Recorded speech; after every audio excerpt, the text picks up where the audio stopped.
पाजो Gobind pool मात जा मानस जन्म का एही लाह पजो गोबिंद पूल मात जा मानस जन्म का एही लाह गुर सेवा ते भगत कमाई तब ये मानस देही पाए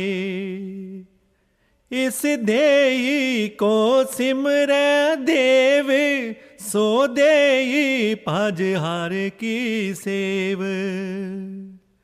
सो देही भज हर की सेव भजो Gobind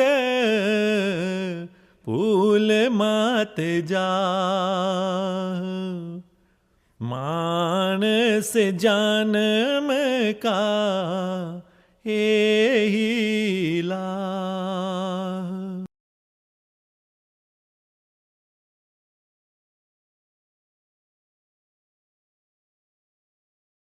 Welcome everyone to part 2 of February Satsang 2024. Welcome main speaker. Thank you. Are we okay to just get into it? Yes, that's fine. Okay, I'm going to start off with a question around Sikhism. Here goes. Guru Gobind Singh wrote a letter or letters before he passed, which are now apparently located inside the vaults of ISTAuk and guarded 24 hours a day. What is mentioned in these letters, and when will they be revealed to the public, and under what circumstances? Well, yes, there were many writings of Guru Gobind Singh during his lifetime actually, both to the British East India Company that was prevalent at the time and supporting Guru Gobind Singh's mission against the Mughal invaders, and also to the Mughal invaders themselves, who they were at war with, to try and negotiate peace and truce. Some of those letters, and quite significant ones, are stored in Amritsar in the vaults underneath the temple, and yes, indeed they are guarded. Among other artifacts, there's not just the letters, there's many artifacts from the time of the Gurus, and they are kept in vaults there in which the public doesn't get a chance to see them. Now, the contents of one of these letters is particularly significant because it does show that the Sikhs at the time who were fighting the Mughal invaders were trying to work in collaboration with the army of the British East India Company, requesting their help. Unfortunately, the British army were unable to arrive in time for the battles that took at the end of Guru Gobind Singh's reign as Guru.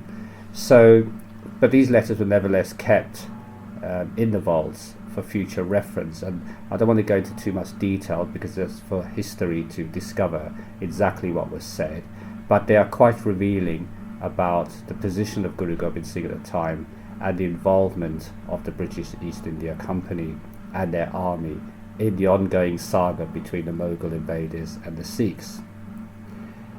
In addition to that, there are also official recordings of the speech that Guru Gobind Singh made regarding what would happen after his passing, which again is quite significant and contradicts the narrative that was later adopted by the Sikh Council in 1870 about the Guru Granth Sahib becoming the living Guru, because that's not actually what he said. And he quite plainly, when was asked what will happen after his passing, he did say that this line has ended, and that for those who are initiated by him or initiated by his father, that they should continue to follow the teachings and guidance he gave them, in addition to following the contents of the Guru Granth Sahib, which he formally closed and said that no new entries will be added. So that all did take place. At no point did he say that this was a living Guru, because that contradicts the contents of the Guru Granth Sahib itself, which says that you have to find a master, a living master, a Guru, in order to seek true enlightenment on the path of Sikhism. So there is controversy about this, because the formulation of the current practice in Sikhism was very much organized about 30 years later, after Guru Gobind Singh's passing. Before that, there was no real format of the practice of Sikhism. So, and that was eventually later finalized into the system we follow today in Sikhism under the 1870 Sikh Council ruling, along with the British Raj. More about that maybe another time, but yet Sikh history is quite revealing in the actual process of the formation of the religious part of Sikhism, or the cultural part of Sikhism, which is quite distinct from the original spiritual path that was brought about, started with Guru Nanak and ended with Guru Gobind Singh, including all the Bhagats, the 42 Bhagats as well, which are included in the Guru Granth Sahib, the largest contributor of which is Kabir Sahib, who is 34% of the Guru Granth Sahib.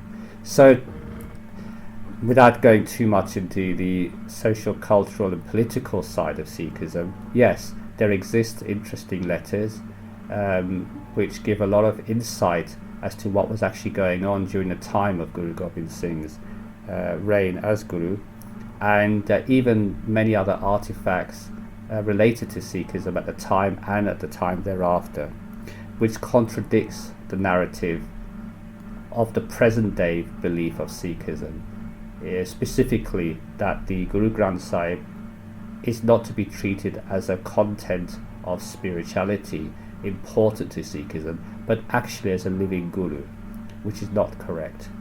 But like with all religions, unfortunately, things get taken out of context and over generations become established as fact, and today we have this misunderstanding that any physical object which is not living can be a living Guru, despite the fact that the actual content of the Guru Granth Sahib very much says otherwise, that you need a living holy master. So I hope that's answered that question. Thank you. Moving on to Islam now. Was Prophet Muhammad truly enlightened, given his alleged morality of having sex with a 9-year-old child, his wife Aisha, inciting wars upon other neighbours, and numerous other morally questionable actions? You see, this is a big problem with history, where nothing was recorded at the time that we can rely upon and absolutely guarantee. So hearsay becomes the mainstay of future beliefs. And yes, it is true that Prophet Muhammad did marry a 9-year-old girl called Aisha, which became his wife, but they did not have sex. So this misunderstanding has been added much later on, that he had sex with a 9-year-old child. Actually, the situation at the time was, when the Muslims were originally fighting for their cause for survival, that members of their group, the soldiers who were fighting, would die, leaving their wives and children behind. And Prophet Muhammad, in his kindness, issued a notification to say that if anyone can take on the burden of taking care as caretaker of these women and children, then they should please come forward and do so, in order to make sure that they don't get abused or harmed by mainstream society. So that is where the concept of having more than one wife in Islam came about. It wasn't because these wives were meant to be wives in a sense of a normal marital relationship, but the soldiers who were taking care of their friends' wives and children were exactly that, caretakers. And they were only supposed to have one wife, which they had intimate relations with, and the rest of them were treated like sisters. So it is incorrect to say that in Islam they had multiple wives and harems and all of this. No, this is much later in Islam. This was added in by misunderstanding by the scholars of the later times, and as a result of that, we have today the belief that Prophet Muhammad was a paedophile and that he slept with a 9-year-old child and had numerous wives. Yes, he had numerous wives, but these wives were like sisters. They weren't wives in this sense. This is a gross misinterpretation of the facts. But as is the case today, when people have a particular agenda and want to comment upon historical facts which don't have any evidence directly, yes, they will make up such allegations and moral questions will arise as a result. And similarly, during Prophet Muhammad's lifetime, he didn't actually incite any wars either. He was always on the defensive. So yes, he defended himself and he had a standing army, but they would not attack anybody. This was actually much later addition, again added by the Muslims later on, by the Caliphate, who took a change of direction and decided that they should conquer the Arab world in the name of Prophet Muhammad. And in order to rally the troops round, they would try to say that Prophet Muhammad fought the non-believers and was victorious. But actually he wasn't. He was a defender of the innocent and a defender of his group, the Ummah, the community, and that was the extent of his military action. So that is a gross misunderstanding again. Thank you. Got a question about Christianity?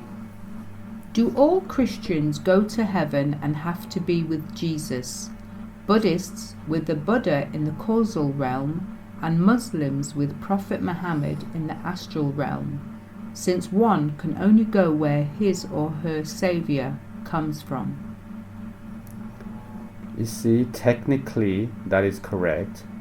You can only go as far as the level attained by the one you worship or the one you follow. So indeed, Christians will go to the heaven of Jesus, Buddhists will go to Nirvana, the heaven of Buddhism, and Muslims will go with Prophet Muhammad into the astral realm in Jannah, the paradise heaven mentioned in Islam. So certainly yes, you can only go up to the level of the teacher you worship or follow. Thank you. Right, this question actually has got 3 parts to it, like 3 questions. I heard in one of the videos that Supreme Master Ching Hai is known as the Timko 2. Could you please tell us more about Timko 2? What is the difference between Timko 2 and the primal being? And can there be more than one Timko 2 in the human form in the world at the time? Yes, Supreme Master Ching Hai in this lifetime introduced the concept of Timko 2. And Timko 2, for those who do not know, means simply Lord of Lords. And this language comes from what they call a Pusu language. And the Pusu language is from the language of the Sun or void region that separates the mental realms from the spiritual or soul realms at the very top of karmic creation, which is itself hidden from the deities are the 3 lords of karmic creation, which is Brahma, Vishnu and Mahesh, etc., which is why it is not mentioned in any of the books. So Supreme Master introduced that concept of existence in the void, the sun void, and the language, and she is known there as the Lord of Lords, because having attained that level beyond the deities. The relationship between Timkotu and the primal being refers to that state of being that existed from nothingness. It was self-created, it brought about its own existence, and doesn't exist in time and space. Therefore, there is no beginning and no end to the primal being, but one can say it came into existence from nothingness at the very highest stages of creation, or the moment of creation. So they are quite separate beings, and therefore they're not related. And can there be more than one Timkotu in a human form in the world at one time? Not in this physical world, but in each other world within the physical realm. Yes, certainly, each one has their own spiritual leader, each one has their own representative. So yes, there could be more than one, but not in the same physical universe. Thank you. I've got a couple of questions regarding astral connections and beings. First one. I sometimes feel like my higher astral self is trying to communicate with me. This is often a strange, familiar, protective presence or feeling, along with physical signs and occurrences. Could this be possible? If we are currently aware of our physical self, then is inhabiting an astral body also concurrently self-conscious and thus aware of its physical incarnation on Earth? You know, we as human beings like to make connections between things, and we like to create, let's say, a story or an adventure out of something that perhaps is not quite so straightforward. Whilst we as human beings exist in multi-dimension facets, they are all separate and they're not aware of each other.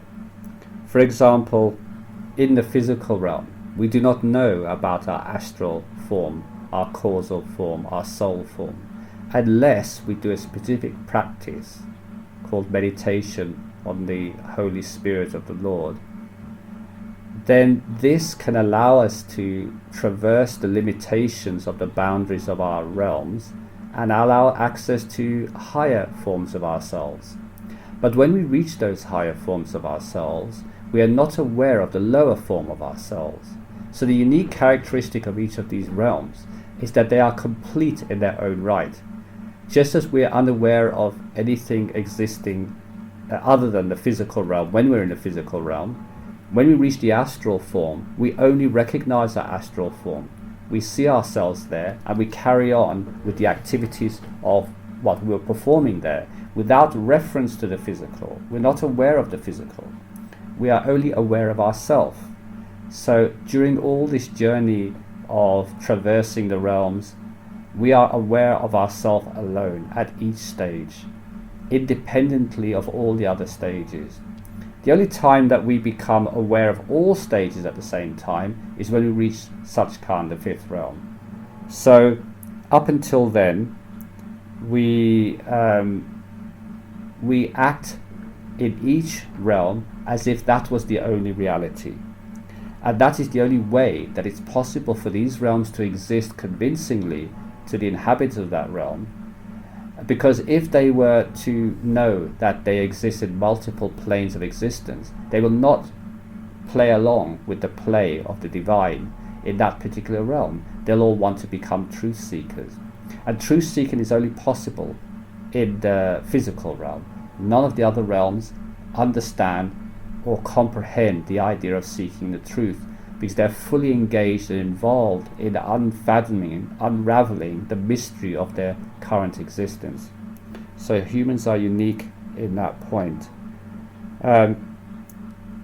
So the answer to the question is we're not aware of our lower or higher self when we enter into each realm of existence.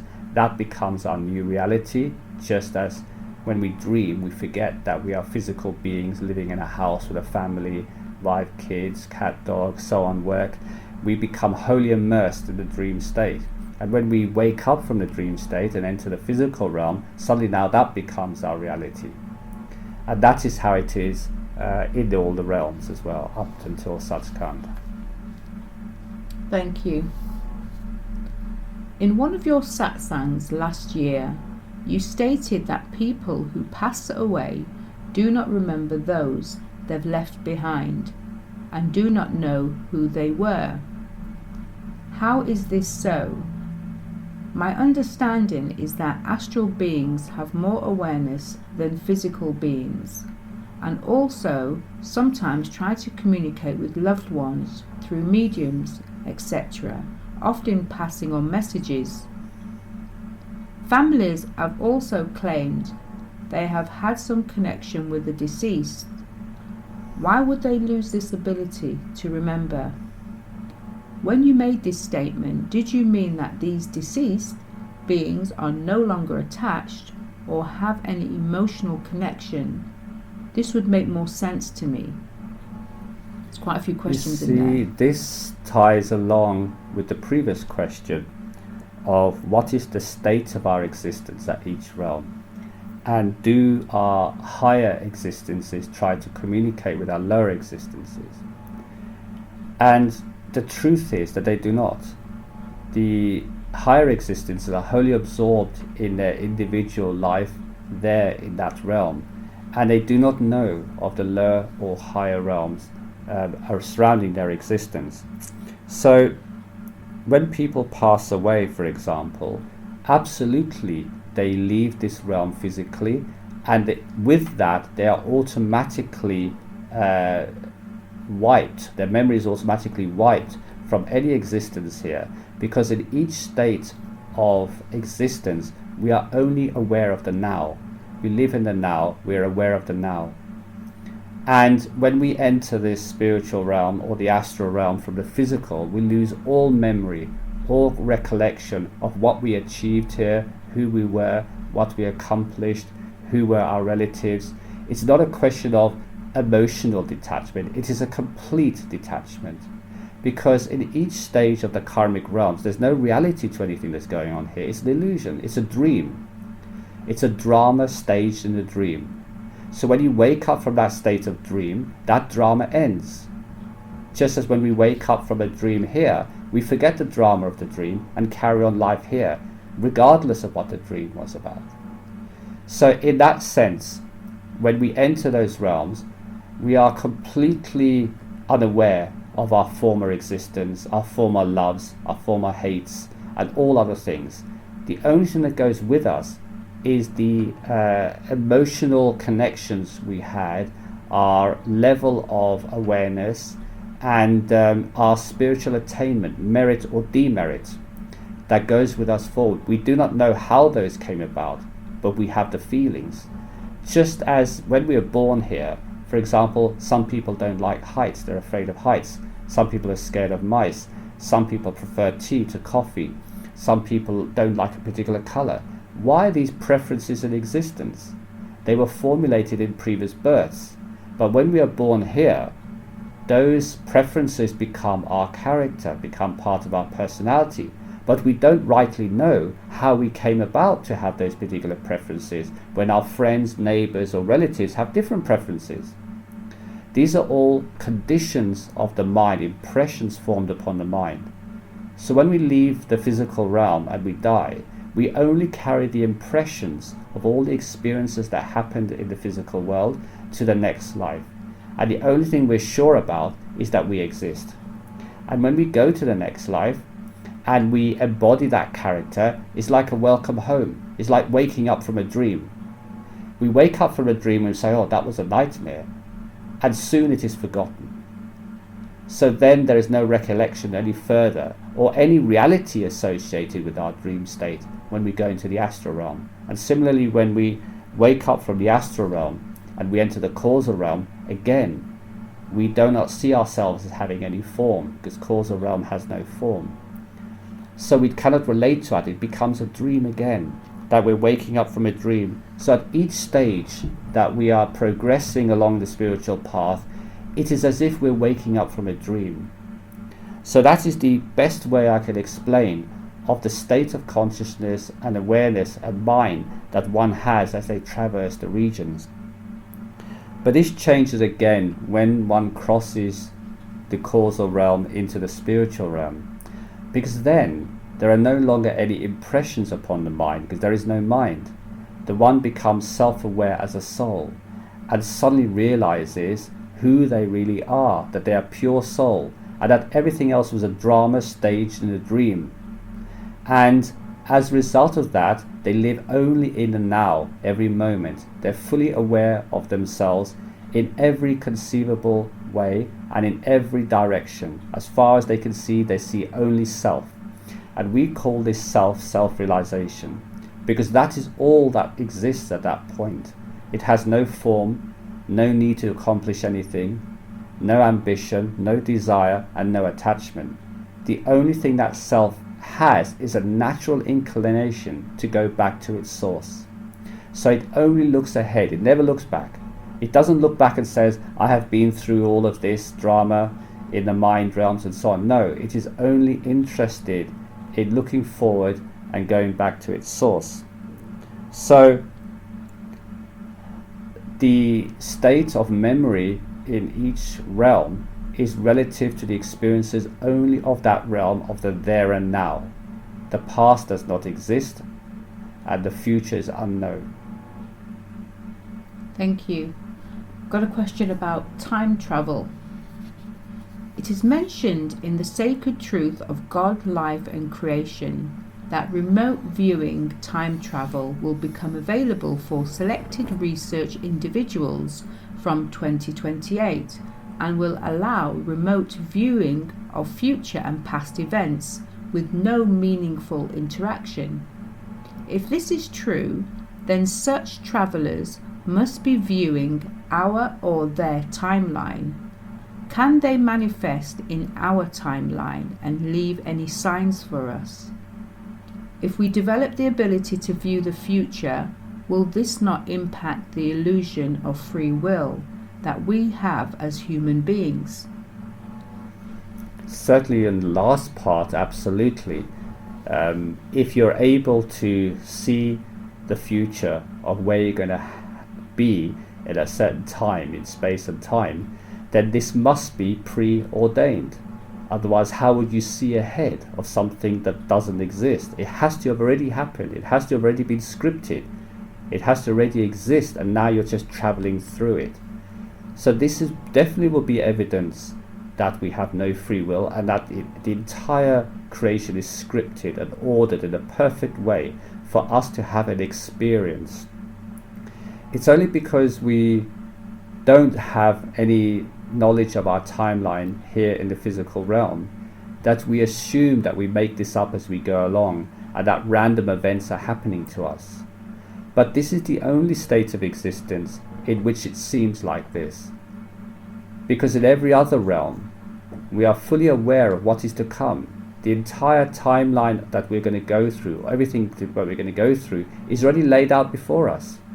So for them, their life and meaning and purpose is slightly different. They're there to have an experience of it. Because simply knowing that, let's say you're going to be traveling to a country with an itinerary of events, doesn't mean that you actually know what those experiences are. So from the higher perspective, from the other realm point of view, it doesn't detract from their enjoyment of that experience by knowing that they're going to have an experience. Because that doesn't replace actually having the experience. Like if I know I'm going to go to the fun fair and go on rides, and I know exactly what rides I'm going to go to, it doesn't stop me still going there and enjoying those rides. So from their point of view, it doesn't matter that they know exactly what's going to happen and when. They still enjoy the ride, they still enjoy the show, they still enjoy the experience. So being able to see the future reveals what is already known in the higher realms, that everything is scripted, everything's laid out, and we're simply moving along our karmic journey our evolving journey along the timeline of events to its ultimate conclusion. We call this the drama of life. So, yes, remote viewing will be possible in the future. With certain practices, we can see a little further, but we can't interact in any meaningful way with the future. But it will certainly be possible for us to, let's say, astrally project ourselves into the future, which is a totally different type of experience to actually having a spiritual experience.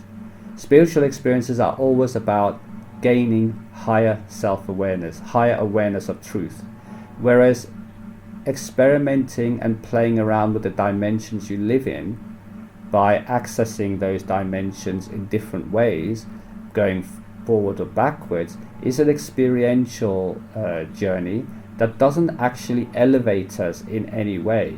It is just for an enjoyment's sake or for an experience sake. Thank you. I've got a question about the underworld now. I watch a Netflix science fictional drama series called Stranger Things. The story is based on the concept of the upside down, which is an alternative dimension that exists in parallel to the physical world. It mirrors the physical world, and although it contains native creatures, it is devoid of human life. Does such an underworld or Naraka exist that is even more coarse or lower in spiritual vibration than our physical world? Okay, there's several parts to this. Firstly, they refer to Naraka. Naraka is a Sanskrit term that means the very bottom or the very end or the worst possible circumstance. So when this question is talking about an underworld and referring to it as Naraka, they're talking about a realm which is mentioned in the Vedas as a place where souls are sent for the expiation of their sins, to help cleanse their sins, otherwise known as hell. That's not strictly true. This is a Vedic interpretation of Naraka. But yes, there is a realm below this one, and that type of existence is a virtually unconscious existence. We would feel totally alien in that world because there is no doing as such. There is only an experiencing an unconscious state, similar to being a stone, a rock, or something of that sort in this universe. So yes, whilst that realm does exist, and it is perfectly possible for those who are destined to go to that underworld, very little is written about this, or very little is known about it, simply because nothing of any significance happens there. It is a state of existence of absolute oppositeness to the highest form of existence of full awareness. It is the lowest form of awareness that a conscious entity can actually be, which is nearly unconscious, but has enough consciousness to realize it exists, but not of anything further. So yes, such a world does exist. This person's mentioning about an upside down world or parallel dimensions of existence. Yes, there are many parallel universes. This particular universe we inhabit is one of countless trillions of them, each with its own variation of physical reality, and no two are alike. So the question that there's one that exists which has other creatures in it devoid of human life, of course. There are many, many variations of existence, many, many different life forms that exist, but they are of no consequence to us from a spiritual point of view, because their existences are completely alien to us, and they do not help us in any way progress spiritually to become more enlightened, more aware, and more wise. So it's best not to contemplate too much on such things and just see it as entertainment. We are concerned with our here and now in this physical world, and this is the means by which, or the route by which we can escape the lower realms of existence, by focusing on what the holy teachers tell us to do, which is to leave the body and access our higher self.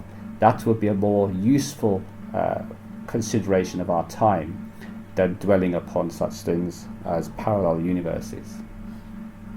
Thank you. Got a question about dimensions now. And if I'm being honest, I didn't really understand this question, so you might need to explain a couple of things. Okay, I'll do my best. Right, here we go. String theory and M theory postulate the existence of 10 and 11 spatial dimensions respectively. Mathematically speaking, there is also no limit to the number of dimensions that a geometric object can have. Is there any truth to these statements, and if so, why do we as physical human beings only perceive 3 spatial dimensions?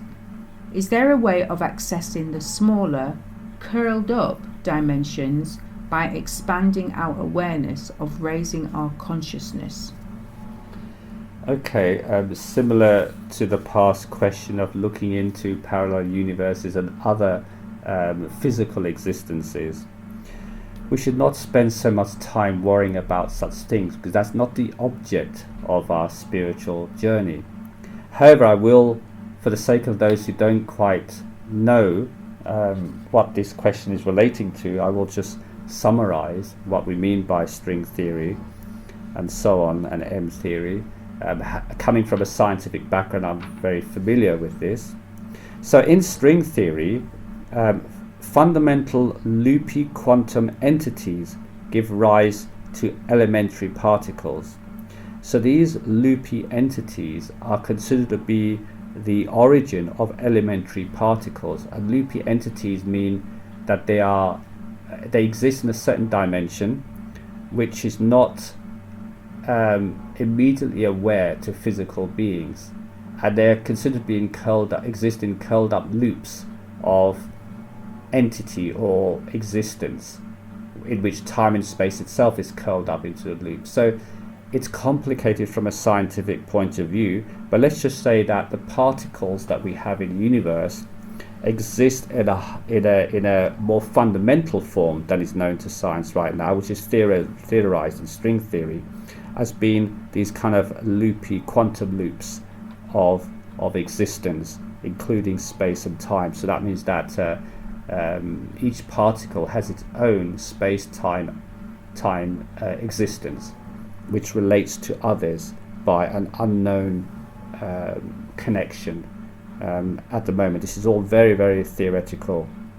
So in string theory, these one-dimensional strings result in a total of 10 dimensions in all, in order to make string theory exist. So we know about the 3 spatial dimensions they mentioned, but in string theory there are 10 dimensions in total to allow a manifestation of these strings to occur in different forms, which we have yet to discover, if we ever will.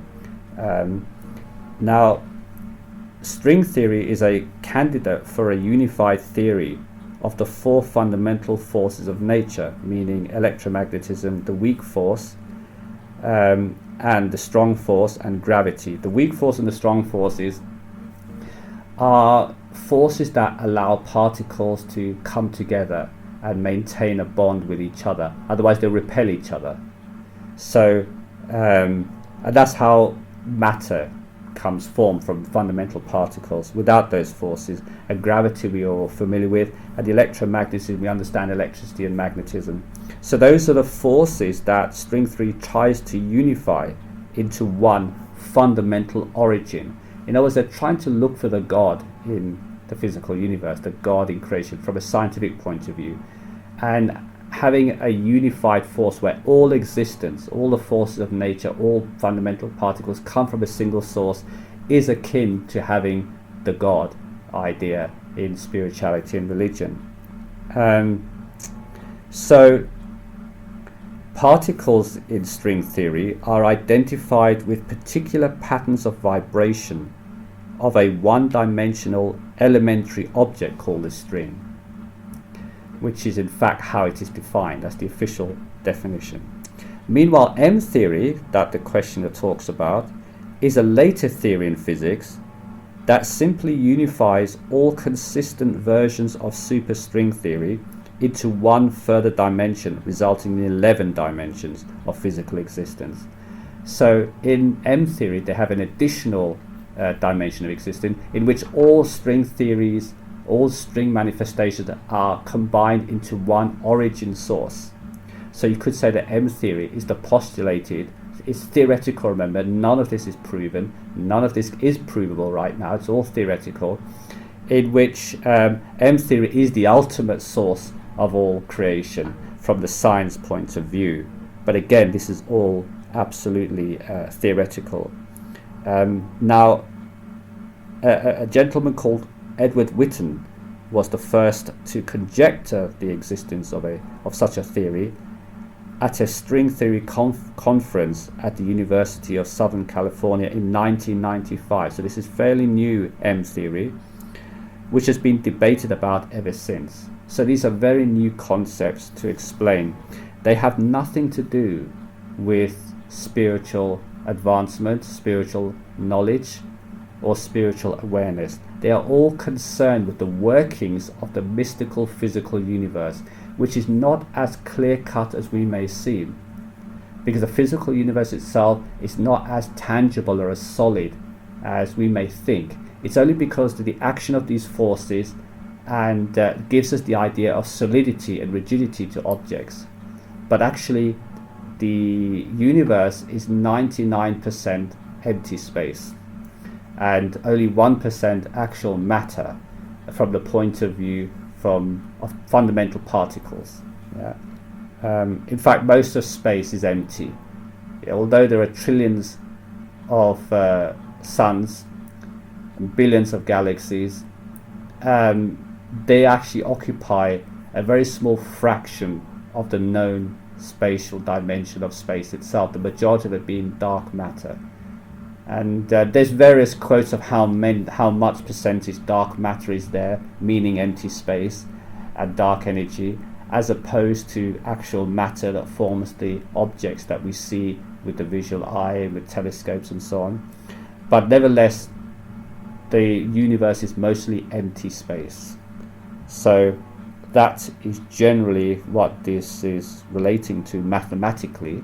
But having said all of this, there's absolutely no connection between all of this and spiritual progress. So this is merely for interest's sake of how the physical universe interacts and works, but doesn't help us in any way spiritually.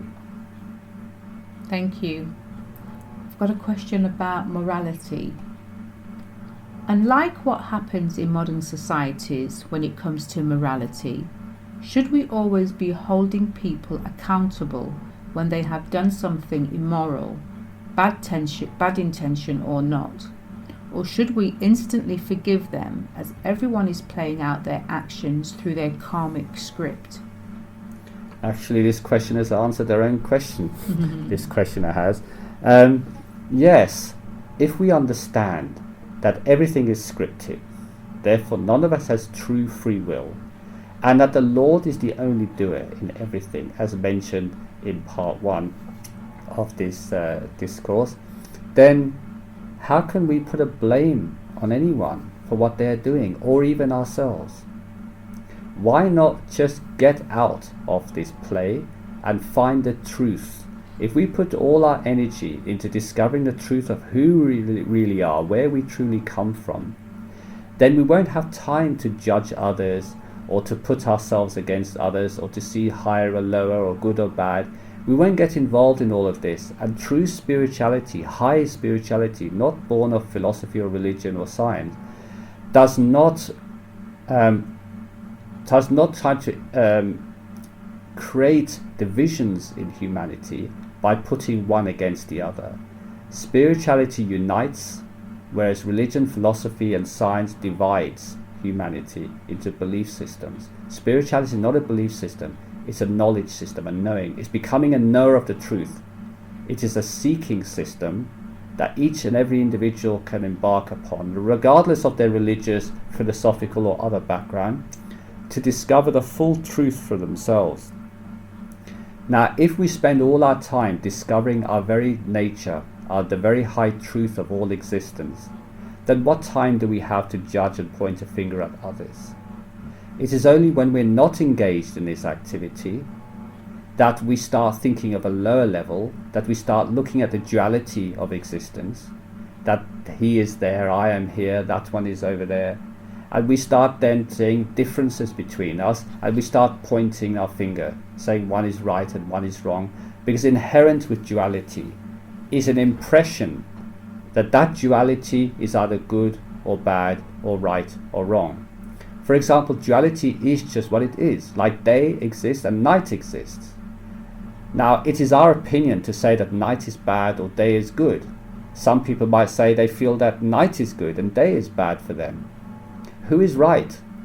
See, when we engage in duality, we make judgments and we create preferences. But none is true. There's no reality to any of this, and it certainly doesn't take us to the higher origin of it all. So, we must be careful about how we use our precious human time and not waste our time in judgment and in creating divisions between us, because this will only make our life here more miserable. What will we gain if we embark upon such activities? We only create more karma for ourselves, more difficulties for ourselves, which we have to come back to address. If we want to leave this creation and become realized souls, if we want to go to a happier place, our true source, then duality has no purpose there. And therefore there cannot be any judgment or condemnation or blame of anyone, whether it is of ourselves or others. Everything is just as it's scripted to be. And we should instead focus our attention on learning from those experiences to minimize the trauma we have in this life. So certainly these experiences are valuable, not to put a blame on anybody, but to learn.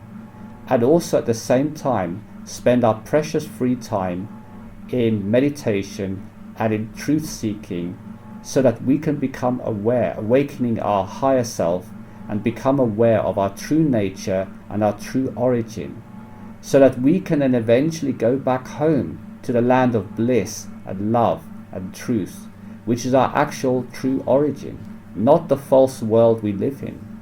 Clearly we are suffering here, we're in difficulty here, and this suffering is an indication that this is not a happy and peaceful place.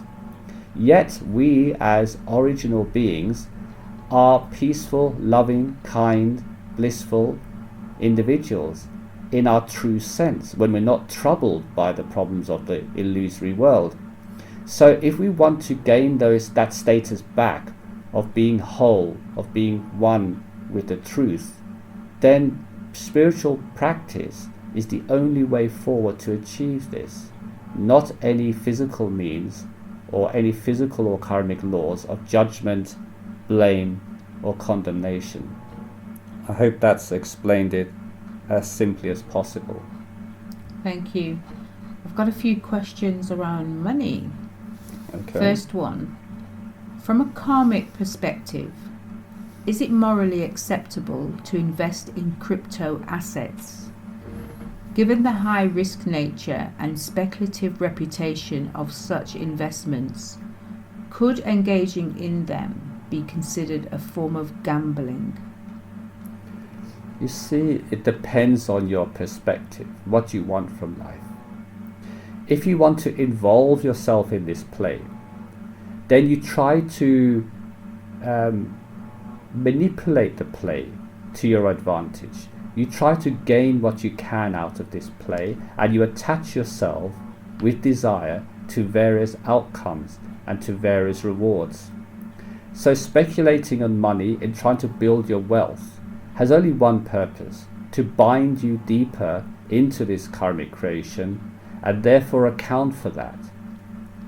Now, what is it we gain from that? We gain momentarily some pleasure in the world through a little bit of wealth, but at the expense of our spiritual gain.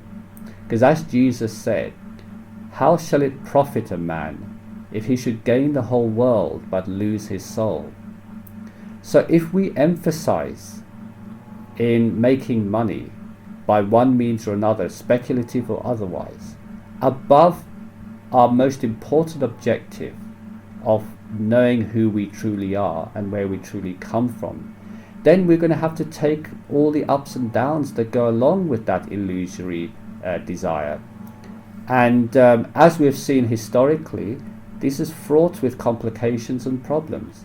It is better that we live in the Lord's will and go with the flow, trust wholly in the Lord that He knows what's best for us, and then spend our free time investigating our true higher self. Then, when we hand over all responsibility to the Lord to take care of our welfare, why do we have to bother? Who would not like to hand over all their troubles and concerns to a higher power to take care of while they go and enjoy the world? So such fortunate ones who do not worry so much about earning the next dollar, but actually just fulfill their duties and karmic responsibilities in life with complete faith and trust in the Lord, whilst doing their spiritual practice, for them, the outcome is very different. They live, whether in poverty or in richness, an enchanted life, a life full of magic and wonder, and they are protected by the Lord, who takes care of all their needs. As Jesus put it, He said, the birds in the fields, if you look at them, they neither toil nor labor, yet still the Lord feeds them.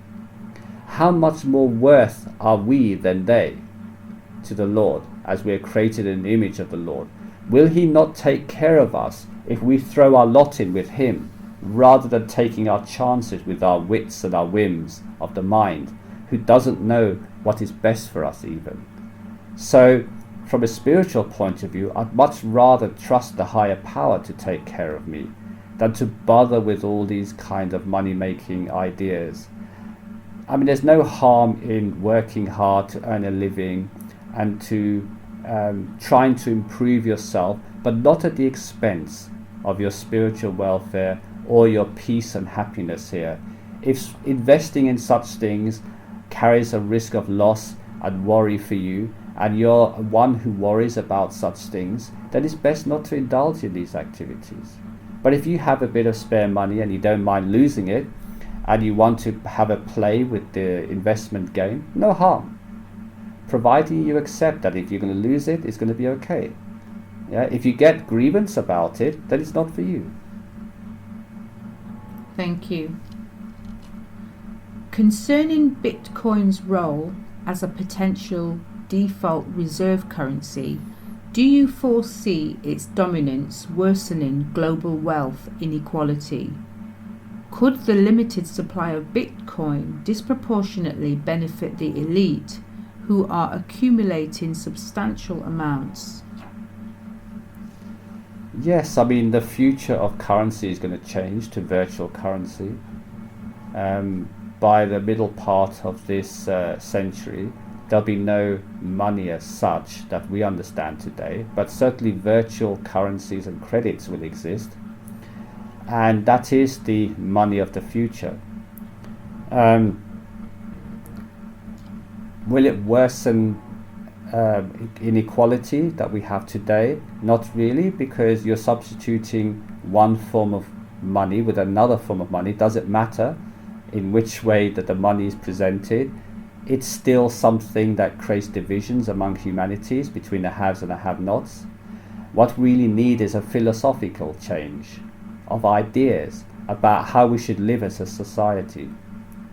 And eventually, by the end of this century, the moneyless society will come in and nobody will be following the rule of money anymore. It'll be a completely different system where everybody volunteers 4 to 5 hours per day of their free time, no, per week actually, of their free time to contribute to mainstream society. And as a result of that, they're entitled to take their needs, their requirements free from manufacture. So if everybody's manufacturing things without charging for their labor, then since the earth doesn't charge for the resources that are used to manufacture goods, then there is no payment required because everything will be free from source to production. So that is the future where we're heading. So don't worry too much about whether Bitcoin is going to become the reserve currency in the future. Yes, it will for a while, but eventually that will be replaced by a moneyless society, which will be much more equal and fair. And in fact, when a moneyless society comes into action, this will result in 900 years of peace. So it's a very good thing to look out for. But it won't be in our lifetime. Not for those already born. Thank you. This is the last money question. It's quite a long one, so, and I think there's a couple of questions in this one as well. Okay, I'll try my best. Right. As I have undergone spiritual growth, my perspective on money has transformed. I now view money as a practical tool deeply intertwined with the global economy and financial markets. Recognizing that the love or greed for money is the root of all evil, I embrace the understanding that destiny determines what one receives.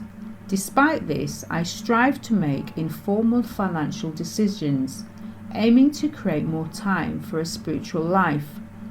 Personally, I've invested in crypto assets, placing faith in the underlying blockchain technology and viewing it as a portfolio balancer and inflation hedge.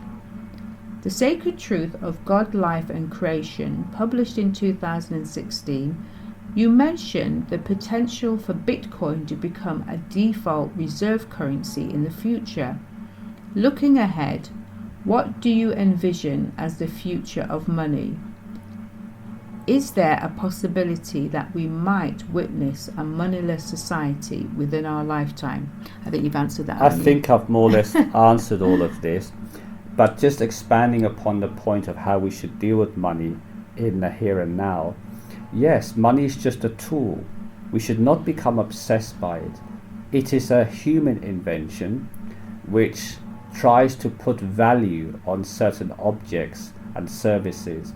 And by using this means of exchange of money, we can buy objects and services at this present time. So money should be treated as a practical tool, not as something to be worshipped, because there's no happiness in acquiring tools and services. There are pleasures to be had, which are temporary and fleeting. Actual happiness and joy comes from within.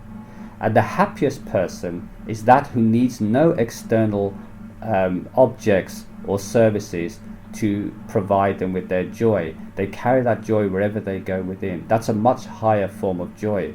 That means whether they're poor or rich, whether they're out or in, they are constantly happy and they're constantly in awe and wonder of the creation, the majesty of creation. So spirituality is trying to move us away from the obsession with material success, wealth and fame and so on, and tries to replace it with a higher form of joy, which means that we can actually just enjoy life as it is and make the best of it, no matter what our position. Just like a child, whether born to a rich family or poor family, does not care about the wealth of the parents, does not care about the state of the economy, what's happening. They are only they only exist in a joy state. They make the most of everything. Even if you give them a cardboard box rather than a toy, they'll happily play with a cardboard box. It's only us who are indoctrinated and brainwashed into taking part in consumerism and material society that thinks that we have to be in competition with each other. We have to earn a certain amount in order to make our way. But the example of a child tells us that it is perfectly possible for us to be happy without all those things. And if we place our faith in the Lord, then the Lord will take care of us, just as our parents did when we were young. So the point of spirituality is that we can actually enjoy life in a rich or poor state because we're indifferent to the whole show. But we can make the best of our lot given to us because we have absolute faith and trust in the Lord, and the Lord will make our path straight and good for us. Whether we have luxuries or not, if we're talking about pure happiness and joy, then be like a child. So a child given a cardboard box or an expensive toy enjoys it just the same. We don't need to have to measure our happiness in the form of material possessions and gains, because the happiest one is one who doesn't require anything external to them to keep them happy, and it's perfectly possible. And spirituality grants us that, which is why spirituality is a universal leveler. Because whether we come from a poor or rich background, we can have the same level of joy and wonder and magic in our life. And it doesn't care what race we are, what gender we are, what age we are, what cultural background we are, whether we're born to a poor country or a rich country. Joy does not discriminate. Joy is inherent within the individual. If one can tap into that ocean of joy that we carry within us through spirituality.